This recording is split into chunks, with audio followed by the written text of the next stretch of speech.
క్రీస్తునందు ప్రియులారా, మీకు శుభములు వందనములు తెలియజేస్తున్నాను. అనుదిన ధ్యానమునకు స్వాగతం. యెహోషువ గ్రంథం 6వ అధ్యాయం ఈ దినం మన ధ్యానాంశంలో ఉంది.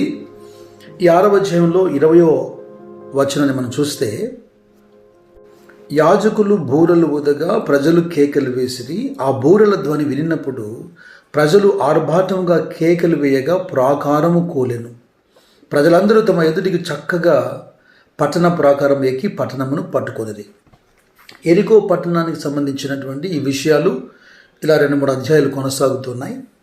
అయితే మొదటి వచనంలో, ఆ కాలమున ఇజ్రాయేలు భయం చేత ఎవరును వెలుపలికి పోకుండాను లోపలికి రాకుండాను ఎరికో పట్టణ ద్వారము గట్టిగా మూసివేయబడెను. ఎరికో పట్టణాన్ని కళ్ళారా నేనైతే చూడలేదు, కానీ అనేక మంది భక్తులు చెప్పినట్టుగా కాస్త ఇన్ఫర్మేషన్ ప్రకారం మనం చూస్తే 6 అడుగుల వెడల్పు, దాదాపుగా 12 నుండి 15 అడుగుల ఎత్తు, బలమైనటువంటి ప్రాకారం. ఆ గోడ వెడల్పు ఒక 6 అడుగులు, ఎత్తు 12 నుంచి 15 అడుగుల ఎత్తు. అది కూడా పెద్ద పెద్ద రాళ్లతో కట్టబడినటువంటి ఈ ప్రాకారం. ఇటువంటి ప్రాకారము ఈ దినాల్లో అయితే బుల్డోజర్స్ ఉపయోగించి లేదా పెద్ద పెద్ద మిషన్స్ ఉపయోగించి దాన్ని పడద్రోయగలుగుతారు లేదా పేల్చివేయగలుగుతారు.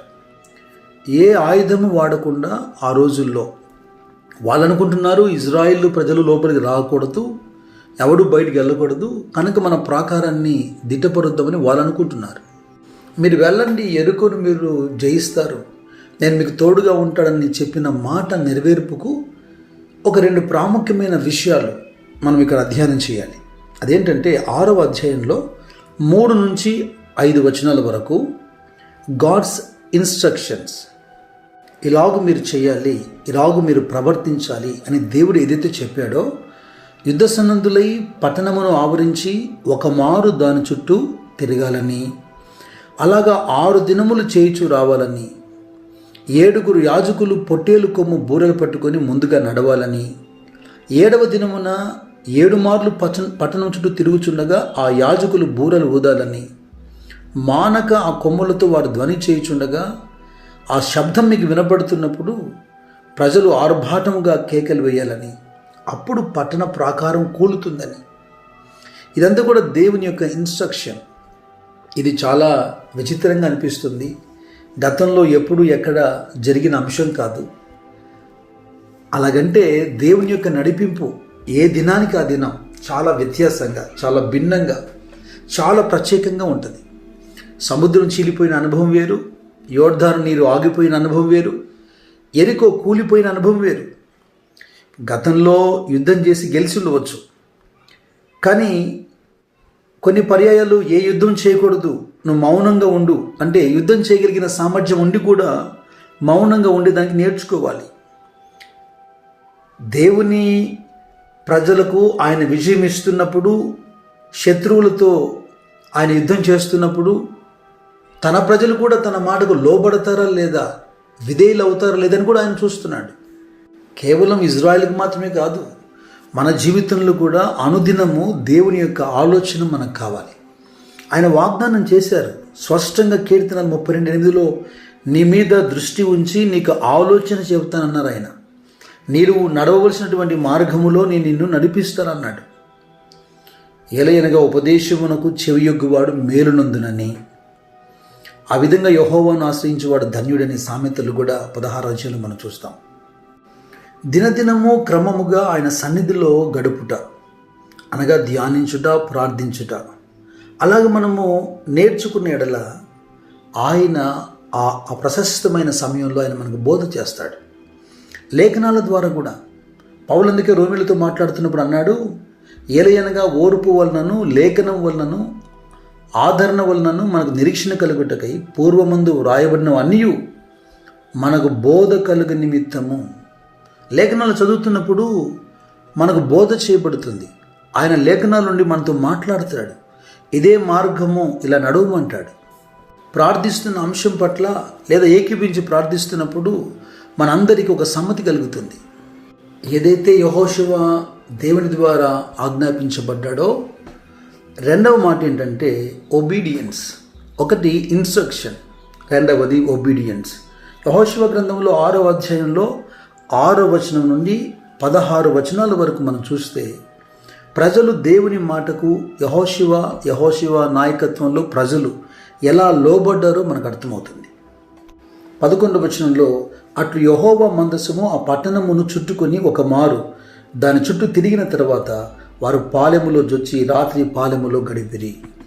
ఇక 12, 13 వచనాల్లో 2వ రోజున అలాగే చేశారని, ఇక 15వ వచనంలో 7వ దినమున వారు ఉదయమున చీకటితోనే లేచి, ఎందుకంటే ఆ దినం 7 మార్లు తిరగాలని ఆయన ఆజ్ఞాపించాడు కదా, కనుక వేకువనే లేచి 7 మార్లు ఆ ప్రకారమే పట్టణం చుట్టూ తిరిగిరి.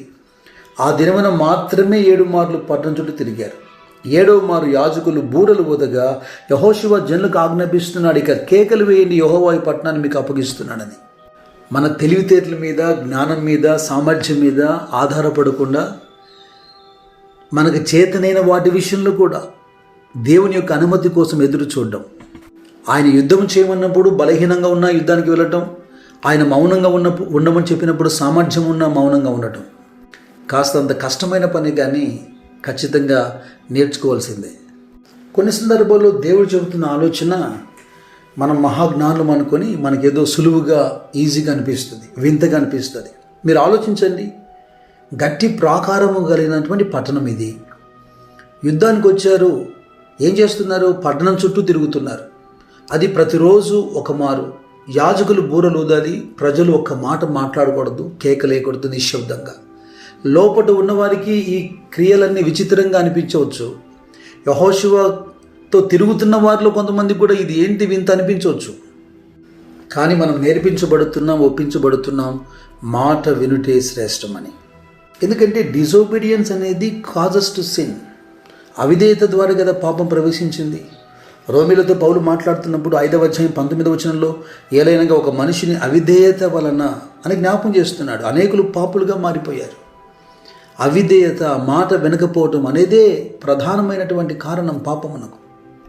కనుక మన జీవితంలో, మన సంఘాల్లో, అన్ని కార్యక్రమాల్లో మన పైన ఎవరైతే నాయకులుగా నియమించబడ్డారో, హెబ్రీ గ్రంథకర్త అన్నట్టుగా 13వ అధ్యాయంలో మీ పైన నాయకులుగా ఉన్నవారు లెక్క అప్పజెప్పవలసిన వారి వలె మీ ఆత్మలను కాయిచు ఉన్నారు. వారు దుఃఖంతో ఆ పని చేసినట్లు మీకు నిష్ప్రయోజనం గనక దుఃఖముతో కాక ఆనందముతో చేయనట్లు వారి మాట విని వారికి లోబడి ఉండుడి. నాకు ఇక వేరొక అభిప్రాయాలు మీరు జవాబుగా చెప్పొద్దు. ఒక సరైన నాయకుడిని ఎంచుకునేప్పుడే యోగ్యమైన నాయకుడా కాదా, ఇతను వెంబడించాలా లేదా అన్న ఆలోచన నువ్వు ఉండాలి. ఆ విధంగా నువ్వు ఏర్పాటు చేసుకోవాలి. ఆ తర్వాత వాక్యానికి లోబడి, నాయకులకు లోబడి నువ్వు ముందుకు సాగాలి. ఇక ఇప్పుడు మనం చదవాలి యెహోషువ గ్రంథం 6వ అధ్యాయం 20వ వచనం. ఇందాక మనం చూసాం కదా, యాజకులు బూరలు ఊదగా ప్రజలు కేకలు వేశారు. ఆ శబ్దం వినగానే ఆర్భాటంగా ప్రజలు ఎప్పుడైతే కేకలు వేస్తున్నారో ప్రాకారం కూలిపోతుంది. ఎందుకని ప్రాకారం కూలిపోతుంది? ఇదిగో ప్రాకారములు పడగొట్టువాడు వారికి ముందుగా పోవచ్చున్నాడు. దేవునికి స్తోత్రం, హల్లెలూయా. యెషయా గ్రంథం 45వ అధ్యాయంలో 2వ వచనంలో నేను నీకు ముందుగా పోవచ్చు, మెట్టగానున్న స్థలమును సరాలం చేసేదను, ఇత్తడి తలుపులను పగలగొట్టేదను, ఇనుప గడియలను విడగొట్టేదను.